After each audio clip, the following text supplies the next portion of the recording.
আজ আপনি বলছেন আপনি সংস্কার করবেন, কিসের সংস্কার? এনসিপি কে ক্ষমতায় আনার সংস্কার? বাংলাদেশকে শায়েস্তা করার জন্য নতুন এক পন্থা এবার ভারতের পক্ষ থেকে নেওয়া হলো। একটা বেয়াদব, এই বেয়াদবের বাচ্চা সেই দিন কিন্তু পুরো সাইলেন্ট ছিল।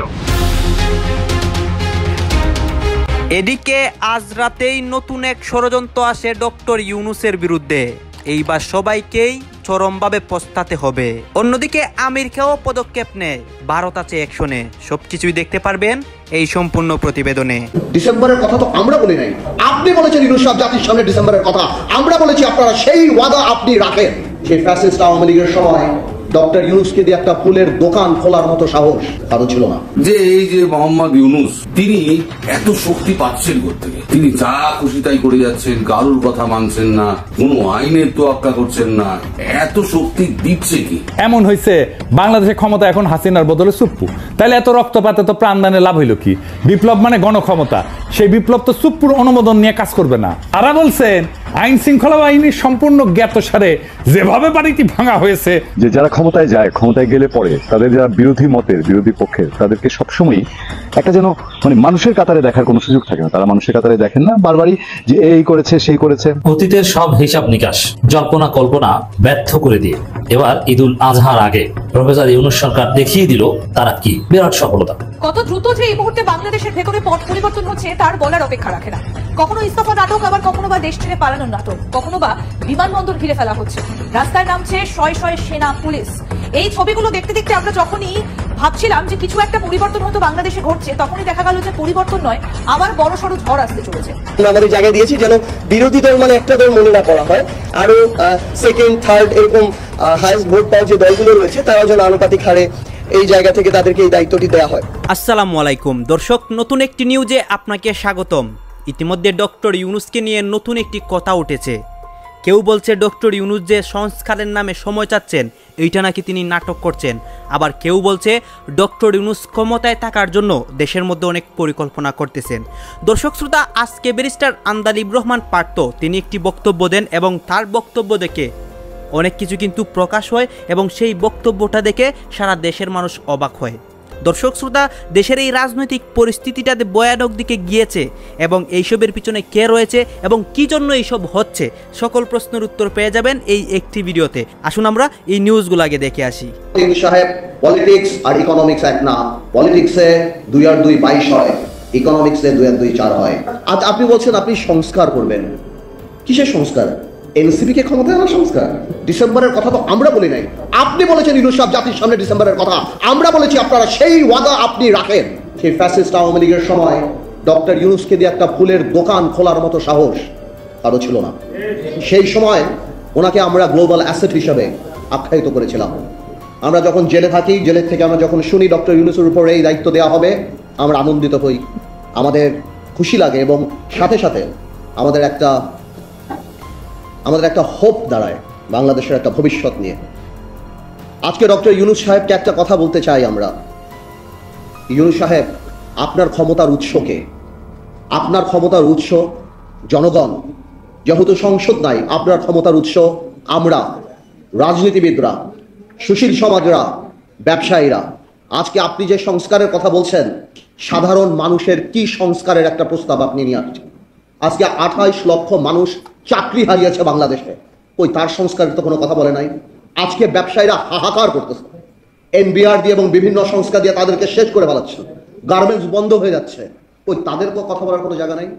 আজকে নূর এখানে বসা, নূর জানে ইউনূস সাহেব যখন ক্ষমতায় আসছিল, আমরা প্রথমেই যে বলেছিলাম আপনি রাজনৈতিক বা জাতীয় সরকার করার দরকার নাই, তবে অন্তত পক্ষে আপনি 4-5 জন উপদেষ্টা নেন যাদেরকে মানুষ চিনে, যারা মানুষের সাথে আপনার মাঝখানে যে দূরত্বটা সেটা পৌঁছাতে পারে। কিন্তু আপনি আমাদের সেই কথা শুনেন নাই।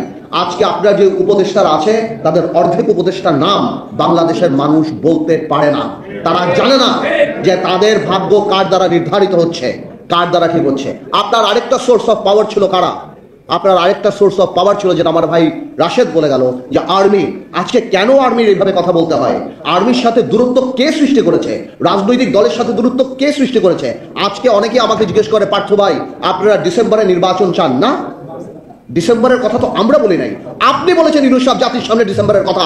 আমরা বলেছি আপনারা সেই ওয়াদা আপনি রাখেন। আমাদের মুখ থেকে ডিসেম্বরের কথা আসে নাই। আজকে করিডোরের কথা শুনে কনফিউশন কে ক্রিয়েট করেছে? আমরা তো কনফিউশন ক্রিয়েট করি নাই। এই করিডোরের ইস্যু ইউনুস সাহেব আপনি নিয়ে আসছেন। আজকে কষ্ট লাগে। আপনার প্রেস সচিব বলে নির্বাচন কবে? জানুয়ারিতে হতে পারে, ফেব্রুয়ারিতে হতে পারে, মার্চে হতে পারে, এপ্রিলে হতে পারে। এটা কোনো ধরনের কথা? জাতিকে কি একটা লটারির মধ্যে ফেলে দিবেন যে আজকে আপনি বলছেন আপনি সংস্কার করবেন? কিসের সংস্কার? এনসিপি কে ক্ষমতায় আনার সংস্কার, এনসিপি কে ভালো করার সংস্কার? দেখুন, এনসিপির প্রতি আমাদের দুর্বলতা আছে। এই যে বৈষম্য বিরোধী ছাত্র আন্দোলন, এদের প্রতি আমাদের দুর্বলতা আছে। আমি ব্যক্তিগতভাবে চাই যদি এত বড় একটা সংসদ সামনে আসবে, তারা যদি ঠিক করে পলিটিক্স করে সামনে আসতে পারে, I'll be more then happy. আমি শিওর আমার এখানে যারা বয়স আছে তারা হবে। কিন্তু তারা যে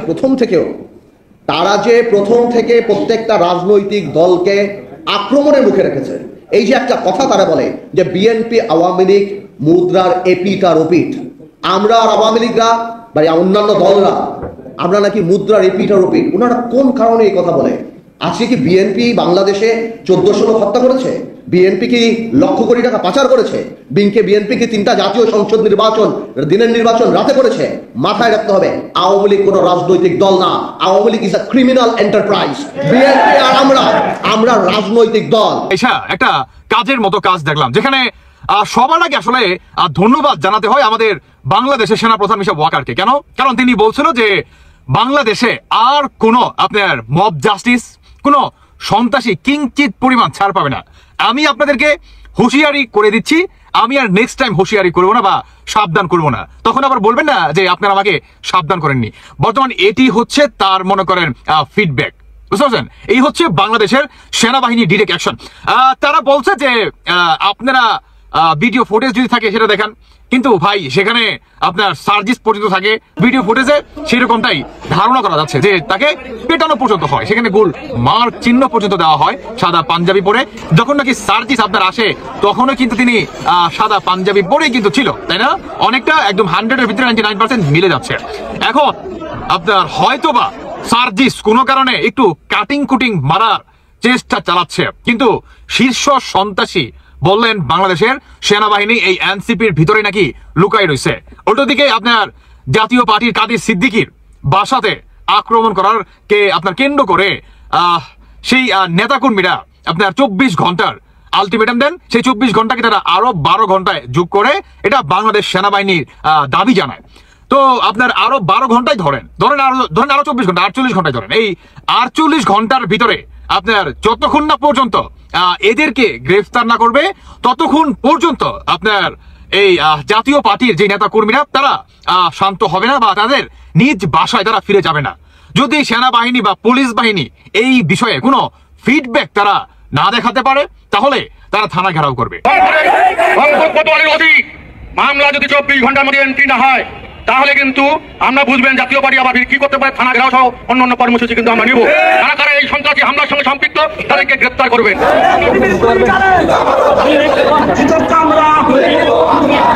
সেনাবাহিনীর পক্ষ থেকে সম্মানিত যে 72 কমান্ডের ব্রিগেড জেনারেল স্যার ছিলেন, তিনি আমাদের এতটুকু এনশিওর করেছেন আমাদের উপর যারা হামলা করেছেন, যেহেতু তাদের এখন ফুটেজ কালেক্ট করে গিয়েছে, তাদেরকে প্রত্যেকজনকে শনাক্ত করে তাদের আইনের সর্বোচ্চ ব্যবস্থা তিনি নেবেন, এতটুকু তিনি আমাদের আশ্বস্ত করেছেন। উল্টো দিকে আপনারা দেখলেন যে সেনাবাহিনীর ক্যান্টনমেন্টে আপনার জাতীয় পার্টির কিংবা সেই ঘটনাকে কেন্দ্র করে যারা নাকি উপস্থিত সেখানে ছিল তাদেরকে চায়ের একটা দাওয়াত করে বাংলাদেশ সেনাবাহিনী। ইভেন সেখান থেকে তারা বা তাদের নিজ মুখে থেকে শুনলেন যে আপনার সেনাবাহিনী বলছে যে ভিডিও ফুটেজ তাদের হাতে, ইভেন তারা যেই কয়জন ছিল সবাইকে গ্রেফতার পর্যন্ত করবে। আপনারা আসলে মানে কি বলবো ভাই, আসলে বলার ভাষা পাচ্ছি না। যে শুরুতে দেখলেন যে বা আমি গতকালকেও দেখাইছি, 2 দিন আগেও দেখাইছি যে সার্জিস এই ভিডিওটার ভিতর ছিল, তিনি পরে আইসা যোগ হন। তো সার্জিসের সেখানে যেখানে সার্জিস আপনার সবসময় অলওয়েজ দেখবেন যে মানে এত রাপ ভাবে কথা বলে, মানে এত উচ্চ স্বরে কথা বলে, আপনার গিনিমান মানুষ দেখে না, মুরব্বী দেখে না, কোনো সিনিয়র পার্সন দেখে না, মানে একটা বেদব। তো এই বেদবের বাচ্চায় সেই দিন কিন্তু পুরো সাইলেন্ট ছিল। দেশে প্রথমবারের মতো জাতীয় সংসদের বাইরে গতকালকে বাজেট ঘোষণা করা হয়েছে। বাংলাদেশ টেলিভিশনের স্টুডিও থেকে সেই বাজেট সরাসরি সম্প্রচার করা হয়েছে। অর্থ উপদেষ্টা সেই বাজেট দিয়েছেন। প্রশ্ন উঠেছে চারিদিক থেকে যদিও যে অন্তর্বর্তীকালীন সরকারের বাজেট দেওয়ার এখতিয়ার রয়েছে কিনা, এখতিয়ার বহির্ভূত কাজ করে ফেললো কিনা, যেটা নিয়ে পরবর্তীতে বড় জটিলতা তৈরি হবে। এই যে সংসদবিহীন বাজেট দেয়া এবং এই বাজেটের পর্যালোচনা কোথায় হবে, এই বাজেট পাশ হবে কিভাবে, এই ব্যাপারগুলো আলোচনা হচ্ছে, এই ব্যাপারগুলো যখন আলোচনা হচ্ছে তখন বাজেট নিয়েও নানা রকমের সমালোচনা তো রয়েছে। বাজেটে নতুনত্ব কিছু নেই, বাজেট নিয়ে এমন কোনো দল নেই যারা সমালোচনা করেনি, এমন কোনো দলকে খুঁজে পাওয়া যাচ্ছে না যারা এই বাজেটের প্রশংসা করেছে। তাহলে অন্তর্বর্তীকালীন সরকার এই গত 10 মাসে কি প্রস্তুতি গ্রহণ করলো বাজেটের, সেটা একটা বড় প্রশ্ন। যখন অন্তর্বর্তীকালীন সরকারের মুখে আমরা অনেক আশার বাণী শুনছি, বড় বড় কথা শুনছি, তখন বাজেটে কি হোঁচট খেলো তারা, সেই আলোচনাটা করার চেষ্টা করবো এই ভিডিওতে। বাজেট নিয়ে সব থেকে বড় সমালোচনা হচ্ছে অন্তর্বর্তীকালীন সরকার বাজেট দিতে পারে কিনা। অন্তর্বর্তীকালীন সরকার গঠিত হয়েছে যে সংবিধানের 106 অনুচ্ছেদের সুপ্রিম কোর্টের রেফারেন্স অনুযায়ী। সেখানে সুপ্রিম কোর্টের রেফারেন্সে স্পষ্ট বলা হয়েছে রাষ্ট্রপতিকে যে নির্বাহী কাজ চালিয়ে নেওয়ার জন্য আপনি প্রধান উপদেষ্টা এবং উপদেষ্টা পরিষদের শপথ পড়াতে পারেন। অন্তর্বর্তীকালীন সরকারের কথাও কিন্তু সেই রেফারেন্সে নেই, শুধুমাত্র বলা হয়েছে প্রধান উপদেষ্টা, আপনার জন্য প্রধান উপদেষ্টা এবং উপদেষ্টা পরিষদের শপথ আপনি পাঠ করাতে পারেন। তাহলে তাদের কাজ কি হবে? তাহলে তাদের কাজ হবে এই প্রধান উপদেষ্টা এবং উপদেষ্টা পরিষদের কাজ মূলত হবে রাষ্ট্রপতিকে উপদেশ দেয়া। কিন্তু সেই দৃশ্য কি আমরা দেখছি? সেই দৃশ্য আমরা দেখছি না। এটা একটা সরকার হয়েছে, অন্তর্বর্তীকালীন সরকার হয়েছে, যদিও সেটা সংবিধানে নেই, তারা দেশ চালাচ্ছে। এবং যখন বাজেটের প্রসঙ্গ আসলো, 10 মাস পার হয়ে গেল এই সরকারের মেয়াদ। অনেকে বলছেন যে এর আগেই নির্বাচন দিয়ে গণতান্ত্রিক সরকারের কাছে ক্ষমতা হস্তান্তর করা উচিত ছিল, যদিও নির্বাচন নিয়ে এখনো নানা রকমের তালবাহানার কথা শুনছি আমরা। কিন্তু বাজেট তাদের এখতিয়ারের মধ্যে পড়ে কিনা সেই প্রশ্ন প্রাসঙ্গিকভাবে আসছে। সুপ্রিম কোর্টের রেফারেন্স অনুযায়ী যদি ধরা যায়, তাহলে এটা নির্বাহী কাজ না, এটা নির্বাচিত সরকারের কাজ, সংসদের কাজ বা বাজেট পেশ করা। সেই সংসদ যেহেতু নাই, সেহেতু এই বাজেট পেশ করা এটা কোনো না কোনো সময়ে ইতিহাসে একটা সময় প্রশ্নবিদ্ধ হবে। প্রশ্নবিদ্ধ হওয়ার পরে এটা কাঠগড়ায় উঠলেও আশ্চর্য হওয়ার কিছু থাকবে না, এমন আলোচনাও অনেকে করছেন। সেই আলোচনার মাঝে বাজেটের মধ্যে কি হলো সেই আলোচনাও হচ্ছে। বাজেটের মধ্যে যা হলো সেটা নিয়ে প্রচুর সমালোচনা হচ্ছে এবং বলা হচ্ছে যে এই বাজেট আলাদা কিছু হয়নি, গতানুগতিক বাজেট হয়েছে, এই বাজেট আশা পূরণের বাজেট হয়নি। বিভিন্ন দল থেকে বিভিন্ন রকমের কথা বলা হচ্ছে। বিএনপি থেকে বলা হয়েছে যে শেখ হাসিনার বাজেটের সঙ্গে প্রস্তাবিত এই বাজেটের কোনো পার্থক্য নেই, ওই একই বাজেট। এবং বাজেটের সব থেকে দুর্বল দিক, প্রায় 7.5 লাখ কোটি টাকার বাজেটের সব থেকে বড় দুর্বল দিক, যেটা সব থেকে বড় বিপদে ফেলতে পারে, সেটা হচ্ছে যে প্রায় 2.5 লাখ কোটি টাকার ঘাটতি বাজেট। এই ঘাটতি, এত পরিমাণ টাকা যে ঘাটতি, সেই ঘাটতি সরকার পোষাবে থেকে সেই প্রশ্নটা আসছে। তার মানে হচ্ছে যে আগামী বছরটা আমাদের জন্য চরম দুর্বিষহ দুর্যোগের বছর হতে পারে এই ঘাটতি বাজেট পূরণ যদি সরকার করতে না পারে। এটা সমালোচনার সব থেকে বড় দিক। আরও যে সমালোচনাগুলো রয়েছে, সেই সমালোচনার মধ্যে অন্যতম বড় সমালোচনা হচ্ছে যেটা শেখ হাসিনার আমলে যারা সমালোচনা করতেন, এই সরকারের মধ্যে এনজিওর লোকজন সব থেকে বেশি, তো তারাই সব থেকে বেশি সমালোচনা করেছেন। আমরা শুনেছি যে কালো টাকা সাদা করার সুযোগ দেয়া, শেখ হাসিনা সরকার বারবার কালো টাকা সাদা করার সুযোগ দিয়েছে। কিন্তু এবারও অন্তর্বর্তীকালীন সরকার যখন নতুন রাজনৈতিক বন্দোবস্তের কথা বলছে, তারা কিন্তু সেই সমালোচনা থেকে বের হয়ে শুদ্ধ অবস্থানে আসতে পারেনি। তারাও কিন্তু কালো টাকা সাদা করার বন্দোবস্ত রেখে দিয়েছে। সুতরাং আমরা যে আগের থেকে ভালো আছি কিংবা আগের থেকে পরিবর্তন হয়েছে কিছু, সেটা জোর দিয়ে বলতে পারছি না। এর মাঝে যেমন দেশি মোবাইলের দাম বাড়ানো হয়েছে, দেশি মোবাইলের দাম বাড়িয়ে ইন্টারনেট সংযোগের উপরে দাম কর একটু কমানো হয়েছে। মোবাইল ব্যবসায়ীরা এবং এর সঙ্গে সংশ্লিষ্টরা বলছেন যে ডিভাইসের দাম বাড়িয়ে ইন্টারনেট যদি আপনি ফ্রিও দেন, তাতে কোনো কাজ হবে না, তাতে কোনো কাজের কাজ হবে না, আপনাকে আগে ডিভাইসের দাম কমাতে হবে। এই বিচার বুদ্ধি সরকারের ছিল কিনা সেই প্রশ্ন তো রয়েছে। হাস্যকর ব্যাপার সেটা হচ্ছে যে যেটা বড় লোকের কারবার, সেটা হচ্ছে যে প্লেনের ভাড়া কমছে এই বাজেটে। এটা একটা হাস্যকর ব্যাপার। তাই সংঘর্ষ পৌঁছলো চরমে। বাংলাদেশকে শায়েস্তা করার জন্য নতুন এক পন্থা এবার ভারতের পক্ষ থেকে নেওয়া হলো। কালকে যে খবর সামনে এলো, সেখানে দেখা গেল অবৈধ অনুপ্রবেশকারী প্রায় 13 থেকে 14 জনকে নোম্যান্স ল্যান্ডে ফেলে দিল ভারত সরকার। আরো স্পেসিফিক্যালি বললে এই রকম ভয়ঙ্কর পদক্ষেপ নেওয়া হয়েছে আসাম সরকারের পক্ষ থেকে। পরিষ্কার বোঝা যাচ্ছে মোহাম্মদ ইউনূসের সাথে এই যে সম্পর্ক, তার তো উন্নতি হওয়ার কোনো জায়গাই নেই। উল্টে অবৈধ অনুপ্রবেশকারী নিয়ে ভারত এবং বাংলাদেশের মধ্যে সংঘাত ফের একবার চরম সীমায় পৌঁছে গেল। কি হয়েছে পুরো বিষয়টা আপনারা যদি আরো গভীরে গিয়ে এই প্রতিবেদন দেখেন, তাহলে দেখবেন আসাম সরকারের পক্ষ থেকে যে পদক্ষেপ নেওয়া হয়েছে, সেখানে স্পেসিফিক্যালি দাবি করা হয়েছে যা সরকার পদক্ষেপ নিয়েছে তা একদম আইন মেনে। পাশাপাশি বাংলাদেশ বলছে দিনের পর দিন বাংলাদেশের বর্ডার থেকে পুশিং করছে ভারত সরকার, অর্থাৎ কিছু ব্যক্তিকে বর্ডার ক্রস করে বিজেপির হাতে তুলে দেওয়া হচ্ছে এবং বিজেপি যদি তাদেরকে অ্যাকসেপ্ট না করে তাহলে কোনো না কোনো সীমান্ত দিয়ে তাদেরকে বাংলাদেশে ঢুকিয়ে দেওয়া হচ্ছে। মোহাম্মদ ইউনূস সরকারের পক্ষ থেকে এই ধরনের বিস্ফোরক অভিযোগের পরেও আসাম সরকার কিন্তু তাদের কড়া সিদ্ধান্ত থেকে পিছিয়ে আসছে না। পরিষ্কার দাবি, মোহাম্মদ ইউনূসের এই অবৈধ অনুপ্রবেশকারী নিয়ে যে স্টান্ট তা আন্তর্জাতিক স্তরে এক্সপোজ করতে হবে। দেখুন, যে খবর দেখা যাচ্ছে সেখানে দেখা যাচ্ছে ভারত এবং বাংলাদেশের আসাম রাজ্যের 263 কিলোমিটার যে বর্ডার এরিয়া আছে সেখান থেকে আসাম সরকার অবৈধ অনুপ্রবেশকারীদের বাড়ি পাঠানোর চেষ্টা করছে এবং একাধিক গুরুত্বপূর্ণ পদক্ষেপ নিতে শুরু করেছে। এইরকমই একটা খবর কালকে উঠে এসছে। সেখানে দেখা যায় আসামের পক্ষ থেকে যারা এই রকম তদারকি করছেন তাদের হাতে 67 জন অবৈধ বাংলাদেশি ধরা পড়েন। এই অবৈধ বাংলাদেশি ধরা পড়েন তাদেরকে বিএসএফ এর পক্ষ থেকে ওপারে অর্থাৎ বাংলাদেশে পাঠানোর ব্যবস্থা করা হয়। বাংলাদেশ সরকার 54 জন অবৈধ বাংলাদেশিকে ডিটেক্ট করে এবং তারা কিন্তু বাংলাদেশে তাদেরকে ফিরিয়ে নেন। সমস্যাটা হলো তারা 13 জনকে ফিরিয়ে নিতে অস্বীকার করেন। তারা বলেন এই 13 জন ভারতীয়রা নাকি জোর করে বাংলাদেশে তাদের ব্যক্তিদের পাঠিয়ে দিচ্ছে। আসাম সরকার তাদেরকে ফের ভারতে ঢোকায়নি, এমনকি বিএসএফ এর পক্ষ থেকে পরিষ্কারভাবে বলা হয়েছে তাদেরকে ভারতে আশ্রয় দেওয়া হবে না, বাংলাদেশ নিলে নিক, না হলে নো ম্যানস ল্যান্ডে কিন্তু তাদেরকে রেখে দেওয়া হয়েছে বিএসএফ এর পক্ষ থেকে। অর্থাৎ জনমানবহীন একটি জায়গা, যা আসামেরও না, ভারতেরও না, যা বাংলাদেশেরও না, এইরকম একটি জায়গা বর্ডার সীমান্তে তাদের কিন্তু ছেড়ে দিয়ে আসা হয়েছে। ফলে অদ্ভুত এক অবস্থা সৃষ্টি হয়েছে এবং চূড়ান্ত সংঘাত অন্য লেভেলে যে চলে গেল তা কিন্তু বলাই যায়। দেখুন, আসামের সংবিধান কি বলে, পরিষ্কারভাবে বলা হচ্ছে যে 1971 সালে 24শে মার্চ 1971 পর যারা বাংলাদেশ থেকে এদেশে এসছেন, ভারতবর্ষে এসছেন, তাদেরকে ভারত সরকার আর কখনো জায়গা দেবে না। অর্থাৎ তারা কিন্তু অবৈধ অনুপ্রবেশকারী হয়ে গেলেন। এটা কিন্তু সুপ্রিম কোর্টের জাজমেন্টেও কিন্তু এই তারিখটার কথা বলা হয়েছে, 1971 সালে 24শে মার্চ। এমনকি 1985 সালে দ্য আসাম অ্যাকর্ডের পরেও কিন্তু এই পরিস্থিতিটা উন্নতি হওয়ার কোনো জায়গা তারা দেখা যাচ্ছে না। আসাম সরকার 1985-র আগে 5-6 বছর অবৈধ অনুপ্রবেশকারী খেদাও অভিযান করেছিল। সেখানে ধরে ধরে অবৈধ অনুপ্রবেশকারীদের বাংলাদেশে পাঠানোর অভিযান কিন্তু আসামের পক্ষ থেকে করা হয়। 1985 সালে এই পুরো বিষয়টা একটা স্থিতি অবস্থায় আসে, কিন্তু বর্তমানে দেখা যাচ্ছে এই অনুপ্রবেশকারীর সংখ্যা এতটাই বেড়েছে যে এবার কড়া পদক্ষেপ নিতে বাধ্য হয়েছে ভারত সরকার। আমি এর আগে একটি প্রতিবেদন করেছিলাম, সেখানে বলেছিলাম স্বরাষ্ট্র মন্ত্রকের দপ্তর থেকে সরাসরি অবৈধ অনুপ্রবেশকারীদের বাড়ি পাঠানোর জন্য 30 দিন সময়সীমা কিন্তু ধার্য করা হয়েছে। আর এই 30 দিন সময়সীমার মধ্যে ভারতবর্ষকে যদি অবৈধ অনুপ্রবেশকারীর হাত থেকে বাঁচাতে হয় তাহলে এই ধরনের গুরুত্বপূর্ণ পদক্ষেপই নিতে হবে, তা কিন্তু পরিষ্কার বোঝা যাচ্ছে। পাশাপাশি এই মুহূর্তে আইন কি বলছে, দেখুন এখানে আইনটা একটা মানে ইম্পর্টেন্ট একটা বিষয়। কারণ কি, বাংলাদেশের পক্ষ থেকে দিনের পর দিন দাবি করা হচ্ছে ভারতবর্ষ জোর করে এই পুরো পদক্ষেপগুলো নিচ্ছে। অবৈধ অনুপ্রবেশকারীরা বাংলাদেশি নয়, তারা কিছু ক্ষেত্রে ভারতীয়। ভারত সরকার ইচ্ছাকৃত এই ধরনের কড়া পদক্ষেপ নিচ্ছে, এরকম বহু দাবি বাংলাদেশের পক্ষ থেকে কিন্তু আসছে। এবং বাংলাদেশের সেনাবাহিনীর পক্ষ থেকেও প্রেস কনফারেন্স করা হচ্ছে, যেখানে এই দাবিটাকে কার্যত উড়িয়ে দিয়ে বলা হয়েছে ভারতীয়রা নাকি ভারতীয়দেরই কিছু বাংলাদেশে পাঠাচ্ছে।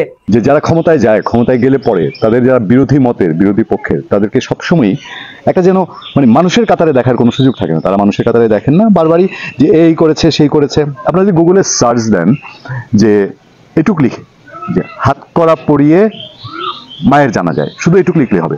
তারপরে আপনাকে বিএনপি লিখতে হবে না, আওয়ামী লীগ লিখতে হবে না, ছাত্রদল লিখতে হবে না, যুবদল লিখতে হবে না। আপনি হাত করা পরিয়ে মায়ের জানা যায় এটুকু লিখবেন, দেখবেন যে একাধার চেয়ে তালিকা যেগুলো আসে। আমি দু একটা তালিকা থেকে আমি শুধু বলবো, গাজীপুরের একটা ঘটনা আপনাদের মনে থাকার কথা। 11 জানুয়ারিতে একটা ফলো আপ ছিল 2023-এ। আপনারা 2023-এ পূর্ণিয়ার খোঁজ আমাদের জানুয়ারিতে যে কন্টেন্টগুলো আছে সেগুলো আপনারা দেখে নেবেন। সেখানে হাত করা পরিয়ে বিএনপি নেতাকে নেওয়া হয়েছিল গাজীপুরে মায়ের জানা যায়, এবং শুধু হাত করা না, ডান্ডা বেরিয়েও পড়ানো হয়েছিল। জামিনে যিনি পরে মুক্তি পেয়েছেন হাত করা ডান্ডা বেরিয়ে নিয়ে মায়ের জানাজা পড়া গাজীপুরের বিএনপি নেতা আলী আজম। এই আলী আজমকে নিয়ে আমরা এর আগে আপনাদেরকে সেই সময় আওয়ামী লীগ গভর্নমেন্টের সময় করেন্টে বলেছিলাম। তারপরে দেখেন যেটা ঘটনাটা ছিল তখন, যে হাত করা ডান্ডা বেরিয়ে নিয়ে মায়ের জানাজা পড়ানোর সংবাদ গণমাধ্যমে প্রকাশিত হলে আলোচনা সমালোচনার সৃষ্টি হয়। সেই আলী আজম নিশ্চয়ই এখন তিনি মুক্ত আছেন, বিএনপি নেতা, এবং তিনি বহাল তবিয়ত আছেন। তিনি নিশ্চয়ই জানবেন যে হাত করা পরিয়ে মায়ের জানাজায় যাওয়ার এবং ডান্ডা বেরিয়ে পড়ে মায়ের জানাজায় যাওয়ার মর্মটা, কষ্টটা কি জিনিস। হাত করা শরীয়তপুরে হাত করা ডান্ডা বেরিয়ে নিয়ে মায়ের জানাজায় ছাত্রদল নেতা, সেই নিউজটিও আমরা আপনাদের সামনে তুলে ধরেছিলাম, আমরা আলোচনা করেছিলাম এবং আমরা সেই আওয়ামী লীগ গভর্নমেন্টের সময় এটা নিয়ে ধিক্কার জানিয়েছিলাম। সৈয়দপুরের সদর উপজেলায় হাতে হাত করা আর পায়ে ডান্ডা বেরিয়ে পড়া অবস্থায় মায়ের জানাজায় অংশ নিয়েছিলেন সেলিম রেজা নামের ছাত্রদলের এক কেন্দ্রীয় নেতা। মায়ের মৃত্যুতে কারাগার থেকে পেরোলে মুক্তি পেলেও জানাজার সময় তার হাত করা ও ডান্ডা বেরি খোলা হয়নি। এই কথাগুলো আমি রিপিট করছি এই কারণে যে আমার সামনে আরেকটা উদাহরণ আছে। মায়ের মৃত্যুতে হাত করা ডান্ডা বেরিয়ে নাই, তবে মানবিকতা এবং একটি সরকার, অরাজনৈতিক সরকার, অন্তর্বর্তীকালীন সরকারের সময় সেটা কতটা মানানসই। পেরোলে মুক্তি মেলেনি সাবেক এমপির জেল গেটে মায়ের লাশ। অতীতের সব হিসাব নিকাশ, জল্পনা কল্পনা ব্যর্থ করে দিয়ে এবার ঈদুল আজহার আগে প্রফেসর ইউনূস সরকার দেখিয়ে দিল তারা কি। বিরাট সফলতা। ইউনূস সরকার যে আসলেই বাংলাদেশের সবচেয়ে যোগ্য সরকার। অনেকে বলে যে নির্বাচিত সরকার না, তাদের সীমাবদ্ধতা আছে, এগুলো ফাও কথা। নির্বাচিত সরকারের সীমাবদ্ধতা আছে, ইউনূস সরকারের সীমাবদ্ধতা নেই। ইউনূস সরকার পারে, তারা পেরেছে। স্বাধীন বাংলাদেশে কেউ যেটা পারেনি প্রফেসর ইউনূস সেটা পেরেছেন।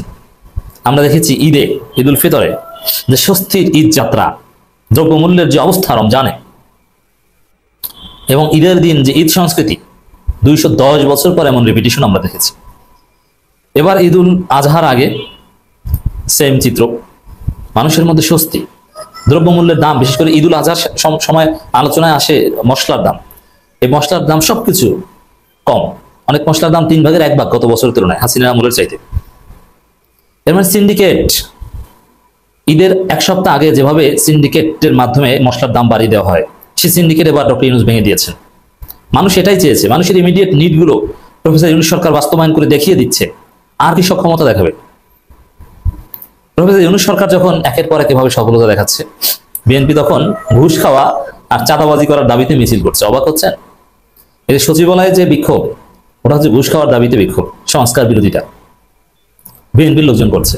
ওটা যদি বাদ দিই, চট্টগ্রাম পোর্টে বন্দর ব্যবস্থাপনা টার্মিনাল ব্যবস্থাপনাটা ডিপি ওয়ার্ল্ডকে দিবে সিদ্ধান্ত হয়েছে, তার বিরোধিতা করছে বিএনপির লোকজন, মিছিল করেছে। কেন? চট্টগ্রাম বন্দরের টার্মিনাল ব্যবস্থাপনা থেকে প্রত্যেকদিন 100-200 কোটি টাকা নাকি চাঁদাবাজি হয়। এখন ডিপি ওয়ার্ল্ড এটা ব্যবস্থাপনা করলে চাঁদাবাজি করা যাবে না। আর প্রফেসর ইউনূস ওই চাঁদাবাজি বন্ধ করার জন্য, সুন্দর ম্যানেজমেন্ট করার জন্যই মূলত বিদেশিদেরকে বা যে কোম্পানিকে দিচ্ছেন সারা পৃথিবীতে অনেক জায়গায় বন্দর ব্যবস্থাপনা করে, টার্মিনাল ব্যবস্থাপনা করে, এবং সফলতার সাথে। ভারতও তাদেরকে দিয়েছে, পাকিস্তান দিয়েছে, আর অনেক দেশ দিয়েছে। তো দর্শক, এআই প্রযুক্তি, আরো অ্যাডভান্স রোবোটিক্স প্রযুক্তি, এগুলো দরকার, এগুলো ওদের আছে যেগুলো বাংলাদেশের নেই। কিন্তু না, বিএনপি চায় যে চাঁদাবাজি করবে, এ কারণে তারা মিছিল করছে না, এটা দেওয়া যাবে না। তো বিএনপি রাজনীতি এখন চাঁদাবাজি এবং ঘুষ খাওয়ার দাবিতে মিছিল, চাঁদাবাজি ঘুষ খাওয়ার দাবিতে মানববন্ধন, যে আমরা যেন ঘুষ খেতে পারি, আমরা যেন চাঁদাবাজি করতে পারি, সেই অধিকার কেন কেড়ে নেন? আর প্রফেসর ইউনূস কি করছেন? প্রফেসর ইউনূস নানান জল্পনা কল্পনা ছিল, নানান আলাপ আলোচনা ছিল, অনেক হিসাব নিকাশ ছিল, এটাকে আদৌ পারবে? যেখানে বিএনপি ঘুষ খাওয়ার দাবিতে, চাঁদাবাজি করার দাবিতে মিছিল করে, যেখানে সব জায়গায় বিএনপির সিন্ডিকেট, সেখানে কোরবানির আগে মশলার দাম বাড়বে, এটা তো একটা রীতি বাংলাদেশের, যুগ যুগ ধরে চলে আসছে। ঈদ কোরবানি আসলে আওয়ামী বিএনপি ব্যবসায়ীরা একটু খাবে, এটা সরকার প্রধান মেনে নিতে, কিছু খাওয়া সিন্ডিকেট করে, দাম টাম বাড়ি, কিছু কয়েকজনে কোটি কোটি টাকার মালিক বা 100 কোটি টাকার মালিক হওয়া, এটি অ্যাকসেপ্টেড প্র্যাকটিস ছিল। এটা সব হিসাব নিয়ে ইউনূস সরকার বন্ধ করে দিয়েছেন। যারা যুগ যুগ ধরে খেত এই বিভিন্ন মশলা ব্যবসায়ী, এখন তাদের খাওয়া শেষ। এই বড় কাজ এটা করতে পেরেছেন প্রফেসর ইউনূস সরকার, আমাদের বাণিজ্য উপদেষ্টা, তার সফলতা, এবং সামগ্রিকভাবে এটা সরকারের সফলতা। এটা ছোটখাটো কিছু নয়, এটা এই 54 বছর যাবত এটাই চলে আসছিল, সেই সিন্ডিকেট খেয়ে দিয়েছে। দর্শক, মানুষ বিভিন্ন পত্রিকা দেখলাম, বিশেষ করে আমার দেশের রিপোর্ট, যে ঈদের আগে মানুষের স্বস্তি, দ্রব্যমূল্যের দাম কমেছে। আবার সরকার বাজেট ঘোষণা করেছে, এই বাজেটেও মানুষের স্বস্তি, মানুষের যে ডেইলি কমোডিটিস বা যেগুলো মানুষের বিশেষ করে গরিব মানুষের সাথে সম্পর্কিত, এগুলোর দাম কমছে। আর বিলাসী দ্রব্য, যেগুলো বড় লোকরা যেগুলো খায় বা তাদের প্রয়োজন হয়, সেটা 1 টাকার জিনিস 99 টাকা হলেও তারা কিনতে পারবে, সেটা বেড়েছে। এটাই ন্যায্যতা। দর্শক, প্রফেসর ইউনূস সরকারের পক্ষ থেকে সরকার আনুষ্ঠানিকভাবে একটা চার্ট প্রচার করছে সোশ্যাল মিডিয়ায়, সরকারই প্রচার করছে, সরকারের মন্ত্রীরাও এটা প্রচার করছে।